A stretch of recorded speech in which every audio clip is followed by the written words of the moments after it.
অত্যন্ত দক্ষতার সঙ্গে যতটুকু পেরেছেন সবসময় সেবা করে গেছেন মানুষের জন্য। শিক্ষার ওপর যে সুন্দর পরিকল্পনা নিয়েছেন, মেয়েদেরকে বিনা পয়সায় লেখাপড়া করার সুযোগ দিয়েছেন ডিগ্রি পর্যন্ত। কিন্তু জালিম সরকারের কাছ থেকে একাধিকবার তার মামলা মোকদ্দমা হতে হতে নির্যাতন হতে আমি মনে হয় তাকে ছোলপাজন করে তাকে একটা মৃত্যুর কোলে ঠেলে ফেলেছি। গত পরশুদিন আমি ভারাকান্দলে বলতে চাই, আমি যখন প্রোগ্রাম শেষ করে যখন খবর মহাসচিবের কাছে যখন খবর পাওয়া করি আমরা ছুটে গেলাম সেই হাসপাতালে গিয়ে দেখি সারা বাংলাদেশের মানুষ এবং আপনি আদমদিঘি থেকেও অনেক নেতৃবৃন্দ যাতে রাস্তায় পড়ে আছে মায়ের জন্য কান্নাকাটি। আমাদের এই মাকে ফিরে দেওয়ার জন্য আপনারা সবাই মন খুলে দোয়া করেন। আমাদের এই সামনে নির্বাচন, এই নির্বাচনে আমার মা যাতে এই নির্বাচনে অংশগ্রহণ করতে পারে এবং দেশের একটা সমগ্র বিএনপি সহ যারা আমরা নির্বাচনে অংশগ্রহণ করতে যাচ্ছে তাদের নিয়ে একটু রাষ্ট্র পরিচালনা করে এই বগুড়াবাসী উন্নয়নের আরেকটি ধাপে এগিয়ে দিতে পারে।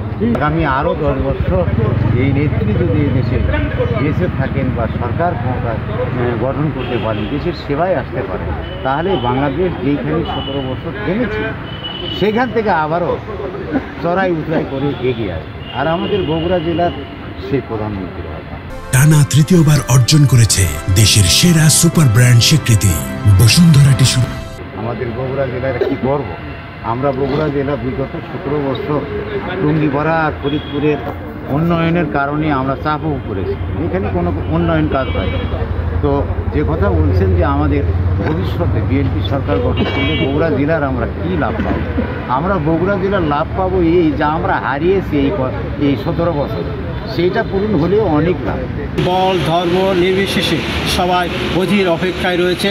আমরা মহান সৃষ্টিকর্তার কাছে আকুল আবেদন করছি উনি যেন আবার স্বাভাবিক জীবনযাত্রায় যেন ফিরে আসে, এই কামনায় আমরা সবাই অস্থির হয়ে আছি। আল্লাহ যেন এই দোয়া কবুল করে উনি যেন বগুড়ার মাটিকে যেমন বিএনপির ঘাঁটি হিসাবে পরিচিত, বিএনপির মানুষ সবাই মনে করে যে আমাদের মা বেগম খালেদা জিয়া একজন পরিচ্ছন্ন সাদা মনের মানুষ, যার প্রতি প্রত্যেকটা দল বল সবাই বিভিন্ন ভিন্ন মতের সবাই তাকে মা বলে সম্বোধন করে। মায়ের কাছ থেকে আমরা আশীর্বাদ পাওয়ার জন্য অধীর আগ্রহে অপেক্ষা করছি। আল্লাহ যেন বগুড়াবাসীর সকলের দোয়া কবুল করে উনি যেন আমাদের মাঝে আবার ফিরে আসে।